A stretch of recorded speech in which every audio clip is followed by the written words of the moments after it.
Broadcasting from the business capital of the world, this is the Podcast Business News Network. Leslie Wondra joining us here today live on the show. She's a licensed clinical social worker, owner of her own company. It's Leslie J. Wondra LLC. If you want to find her online, good idea. Check her out. It's Leslie Wondra. That's WONDRA therapy.com from Davie, Florida. Welcome to the show. First and foremost, are you and your family safe? We are. Thank you for having me. Right now we have sunshine, blue Ah, skies. So and yes, Davie's located on which east or west coast? Would you mind sharing with us? east and like Fort Lauderdale, near that. Oh, gosh. Yeah. Well, I'm glad everyone's okay, safe and sound, Yes, and you're going to get through. And a lot of people out there you're helping get through on a daily basis. Would you mind introducing yourself? Tell us a little bit about what you do. absolutely. Well, I am a self-employed licensed clinical social worker. I specialize in treating anxiety, depression, and even those who are going through personal growth issues, life transitions, moves, all of that. COVID, big things that have been happening to us recently. I'm mainly working with adults, only providing individual therapy. I take a client centered approach with my practice. I want the clients to be active and directive in their treatment. I do use a lot of CBT or cognitive behavioral therapy because I feel like the way our thoughts come in definitely impacts how we respond and behave to certain situations. So if we can look at the thoughts, the feelings, Yeah. experiences, it can help adjust or shift how we respond maybe more effectively or get a more desired response in the end. Because our mind, it takes a toll. It's so powerful that if we can start to filter out what those thoughts are, label them, what we're looking at, it can help refocus and reframe, like all or nothing thinking Yeah. patterns. Well, When you mentioned, I know the anxiety, depression, mental health, especially more now than ever with COVID. People suffering with self-esteem issues, you're helping personal growth, transitioning. This is all in the height of it still. I mean, we're what, almost 3 years, but it's been a rough ride. I'm assuming you're noticing a lot of new cases with anxiety, with depression, mental health issues. Is that true? absolutely, it's in everything that we're doing. Even the smallest shift with work, been maybe working from home for a while and now having to transition back in the office. That anxiety around that of I don't know if I'm going to be in a space where somebody came in with COVID and here's my exposure potentially, or having to adjust working with people again. And it's an ongoing adjustment and having to manage those transitions for sure. Got it. So, what types of treatments and approaches as a licensed clinical social worker do you work with to help someone kind of start this journey of healing? Yeah, so I want to build tools and strategies, and part of that is looking at the thoughts, um, like the all or nothing thinking patterns. Let's say somebody's working on a diet, and with that type of thought pattern, they're looking at it from a perfection mindset. It has to go this way, or else it's a failing. If it doesn't, if I slip up, if I eat that slice of cake and I was doing so well, so now everything's thrown out the window. It can spiral so easily. And so if I can start with building that awareness on how things are coming in and then build the tools around like breathing techniques. I send a handout that gives about 10 various ways to utilize the breath. And one is like hold one side of the nostril, breathe in, and then as you hold that breath, hold the other side, breathe out. Like I want to build options and know that there's not one way to handle stressors. Um, Even take a technique from DBT when we're in our spiral thoughts, trying to regulate that emotion dysregulation. And since people are usually at home, I'll tell them go find an ice cube, hold that, and then tell me what you're going through. And it's hard because the ice is so cold. That's the only thing you could pay attention to. but you're creating distance from Yeah. that anxious thinking. And then when you look back at it, you can then start to figure out, okay, no, maybe I can do this to help problem solve my situation. A lot of times we get lost in that emotion mindset of it that we can't see our way to problem solve around it. Got it. Well, thank you for sharing that with us. We appreciate it. Also, there's so much more to what you do, and there's a lot of notes. I want to make sure Yeah. we're covering everything. Now, you are the sole practitioner, correct? And just curious, you work with just clients in Florida, or are you licensed to do telehealth for people virtually everywhere? Great question. So I am licensed in 3 states of Florida, North Carolina, and Wyoming. And I am 100% telehealth. And I enjoyed the flexibility of being 100% telehealth because I can meet my own needs as well as be accessible to people along the whole state or states that I'm licensed in. Got Um, it. Perfect. yeah, and I think a lot of my clients appreciate that Yeah. option because you cut down on certain barriers. You don't have The to. stress and anxiety of getting up and out, getting dressed and getting in the car Exactly. and traffic. And so this virtual telehealth thing really has become a blessing. And it's great that you can use that. I think it makes more Yeah. people feel comfortable, especially dealing with mental health issues. Like you feel more comfortable there. You're a screen. I can go like this and block you, but Exactly. you have your privacy still. It's not Exactly. so hard to get out. You could be in your own privacy of your own room or kitchen, wherever makes you comfortable. So that's Yeah. great that you do this. Yeah. Yeah. And that's what I appreciate with it is that what could have been a limitation to maintaining the treatment, Mm-hmm. this keeps it ongoing, allowing more success to be able to keep that investment in themselves because you are investing in yourself when you're seeking treatment. Yeah. And could you give us some examples of some other types of people you're helping? I know especially adults you're working with, right? To going through Mhm. transitions, depression, but what other things can you as licensed mental health clinical counselor help us with specifically? Yeah, so I feel like a lot of my population, some of them are in college or transitioning out of college, and that focusing on who am I? Mm-hmm. You know, I'm trying to figure myself out. And part of that is accessing, hey, I may have issues with communication. Yeah.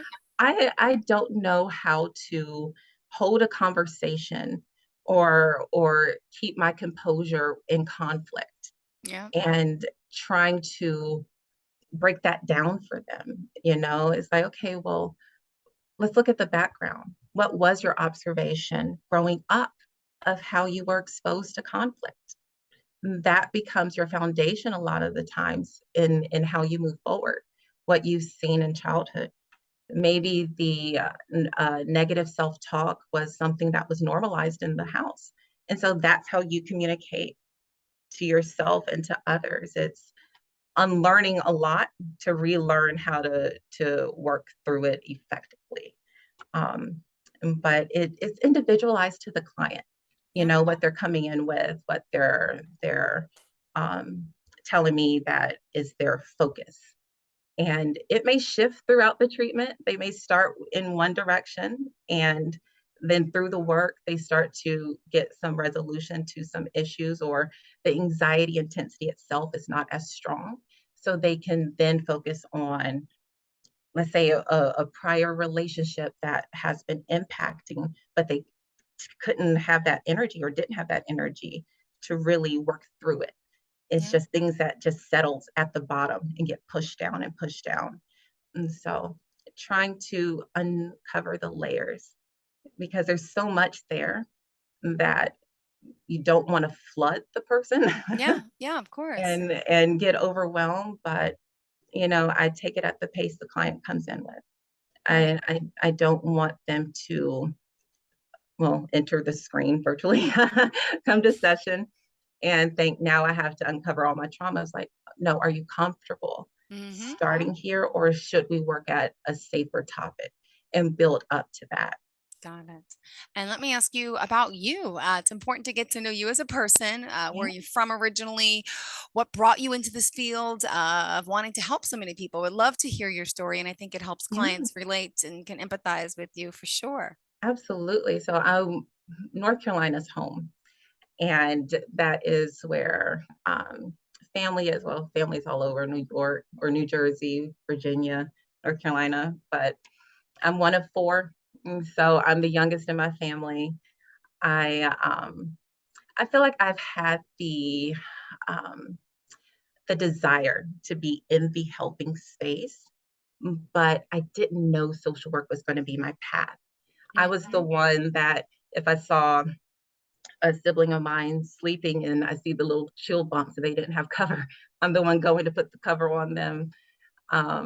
Friends would usually come to me to vent. I would be that Mhm. person, and I didn't mind it. I actually enjoyed it. I was like, yes, let's figure out your problem. Wow. But I know there was a point in middle school where we had, or there was an opportunity to be a peer mediator. And I would help students who were in conflict and help them get to the root cause of the issues, figure out fair ways to resolve it. But I jumped at the opportunity of that. I was like, yeah, this feels right.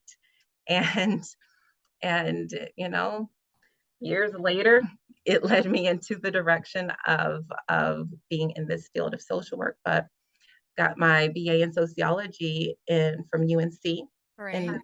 Chapel Hill in '07, Master of Social Work degree from University of Pennsylvania in 2012. But I think one motivator that I can recall was in undergrad. Um, I had taken a math class that I probably should have dropped.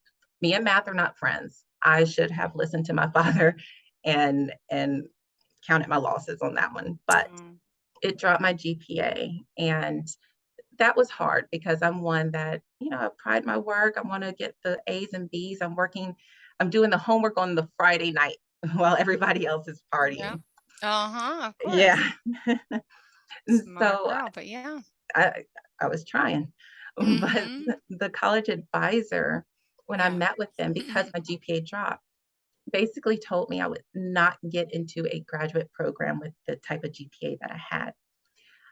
I did not get like, well, this is how you can make this work. We can take X classes. It was towards the end of um, my college career. And so I felt so dismissed in that interaction. I was thinking, okay, well, there's not much I can do. I guess I wanted to go to grad school, but this person's telling me there's no chance. Um, that experience stuck with me to the point that I think that was the fire, where it's like, I don't want to treat another human being the way this person treated me in that moment and get into a position where I can help people like myself, where I can create options, create pathways, where this moment that's not ideal does not determine everything else. And so it took a while. It was a gut punch to work through that hurt.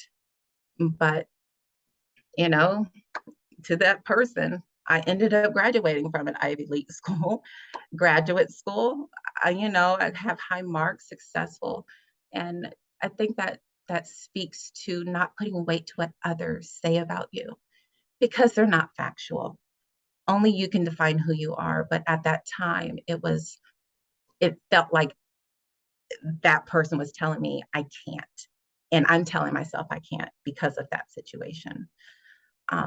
And so that was like the fire that's like, you want to make change. And after college, I think that's where I really focused on social work because of the flexibility that I saw within it.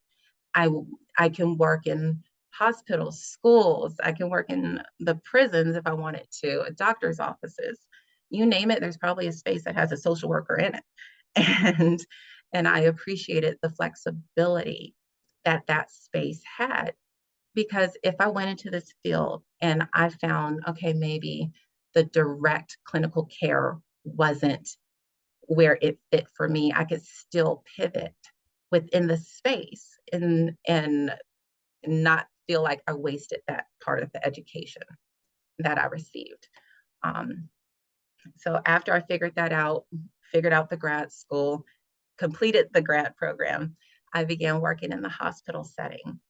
And that was exciting first job out of school, actually working as a social worker.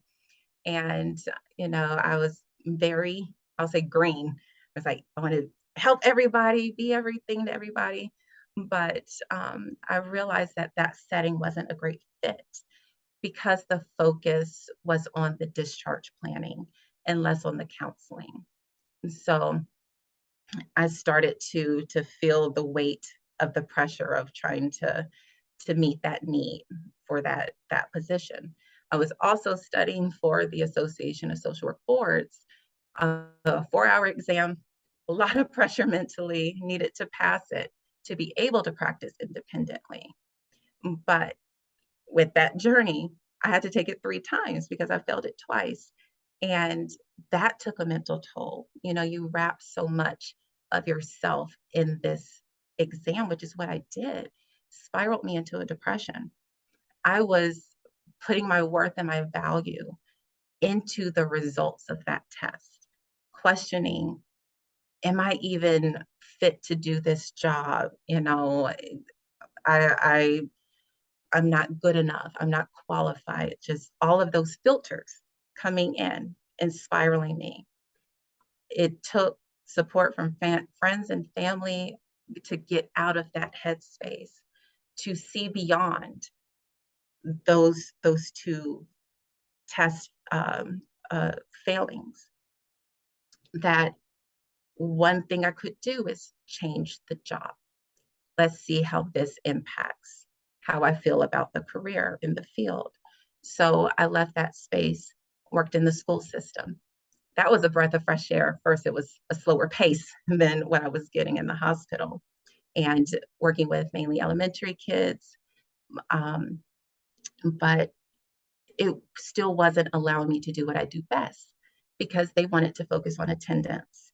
And so, although I didn't feel like it completely fit my need, I guess perfect timing for that. My husband, fiance at that time, entered graduate school and he got into a program in Wyoming. So I had to leave that job Oh, anyway, yeah. and that transitioned me to Wyoming. And when we Wow. moved there, I started working in a community mental health agency. And that was a great experience in the sense that I got exposure to various things, to various populations and needs and diagnoses, all of it.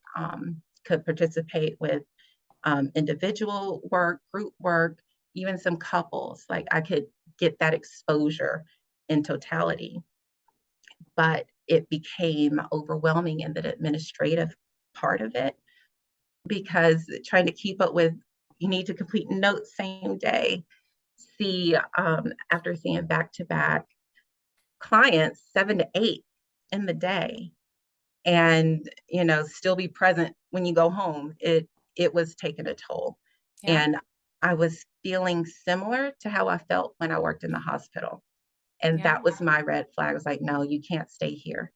Your mental health is going to be negatively impacted in that sense.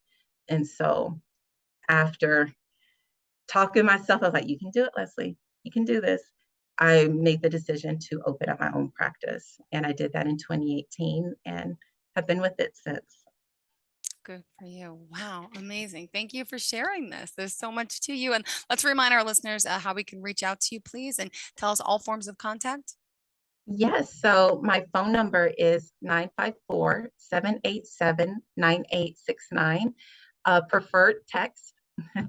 And that's the quickest way to reach me. You can email me at info@lesliewondratherapy.com, or excuse me, see my website, www lesliewondratherapy.com.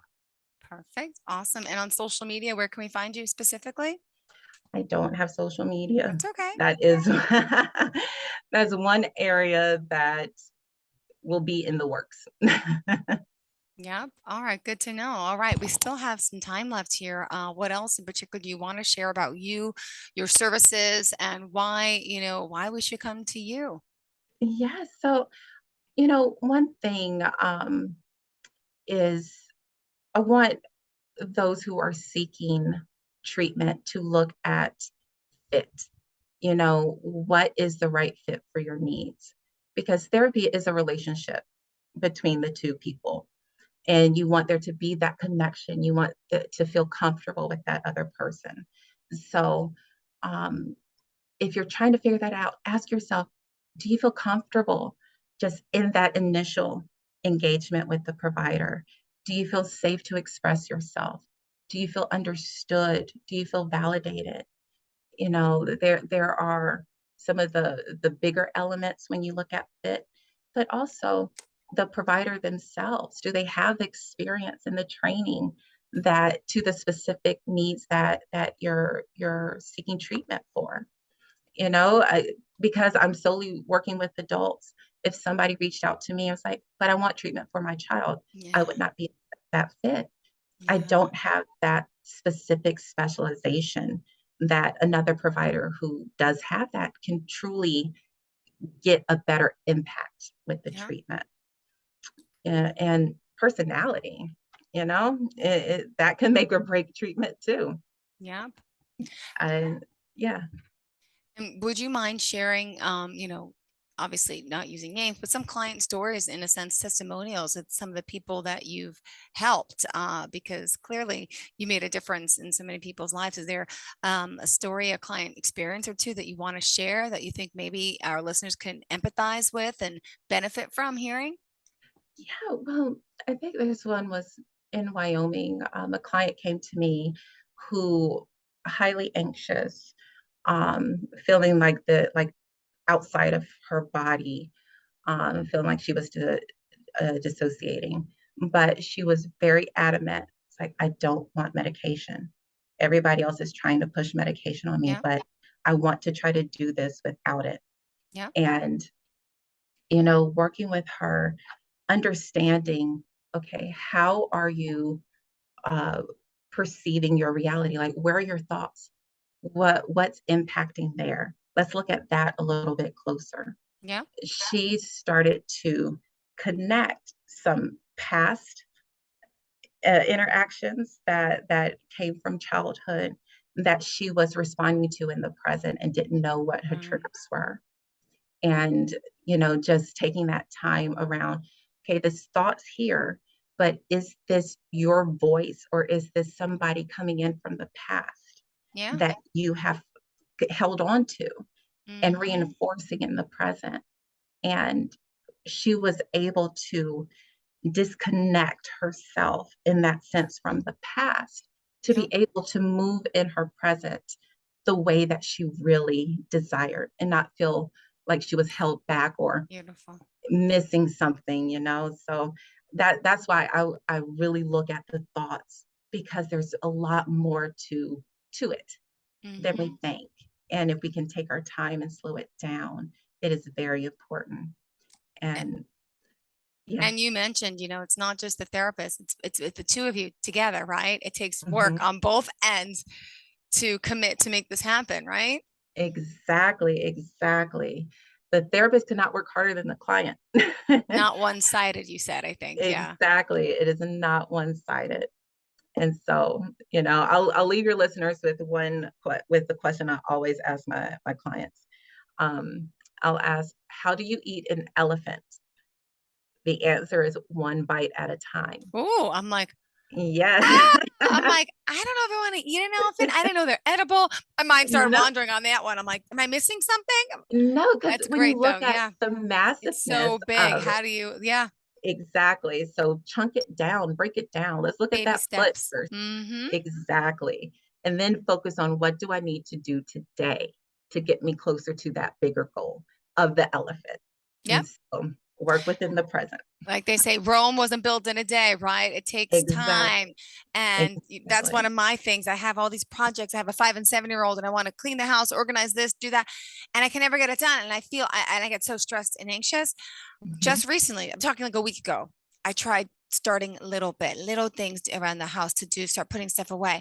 And I'm not getting it fully done, but I see progress. And I Mhm. see that this technique of a little at a time can really go a long way, because if you don't have full time to dedicate yourself with the kids running around and do it, it's okay to start small, little steps, baby steps, right? Exactly. I'm asking you, is Exactly. that right? Please tell me No, yes. no, No. 100%, a hundred Good. percent, because you see the baby steps, but that motivates you to do more. Yeah. You don't see everything that's not happening.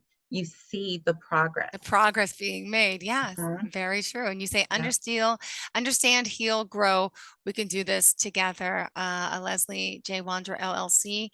We're here once again. It's lesliewondratherapy.com. That's LeslieWondra therapy, THERAPY.com. So if you're needing that balance in your life, not sure where you're going, you're struggling, you can call her.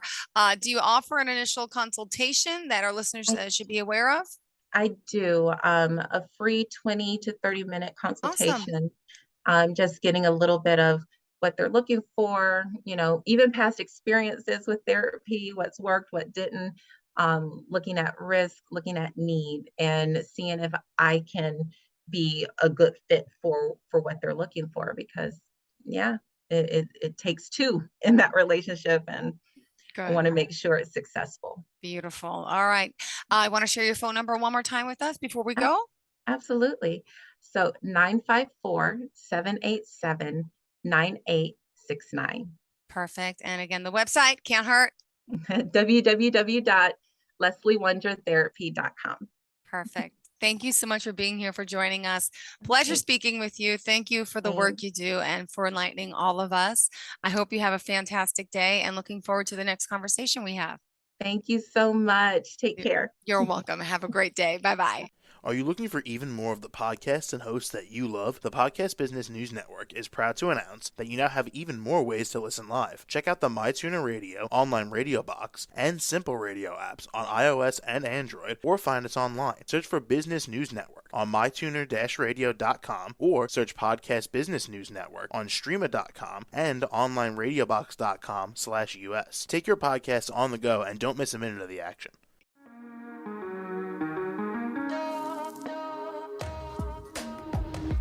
Broadcasting from the business capital of the world, this is the Podcast Business News Network. For nearly 2,000 severely injured veterans, everyday life has become filled with barriers. Day-to-day simple tasks can become pretty daunting. I have to carry my chair up 2 flights of steps or have somebody do it for me. What scares me the most is just the falling. When I'm struggling with my house, I think, to have that one great barrier just knocked down, it's crucial. Home for Our Troops is a wonderful nonprofit that builds a Mortgage-free, fully adaptive, handicap-accessible house. And there's no catch. It'll be our very first home that we've ever owned. This is a game changer. This is where your life begins again. We need you to join us in completing this important mission. Please visit hfotusa.org and help build homes and rebuild lives. Because of you, everything's going to be okay.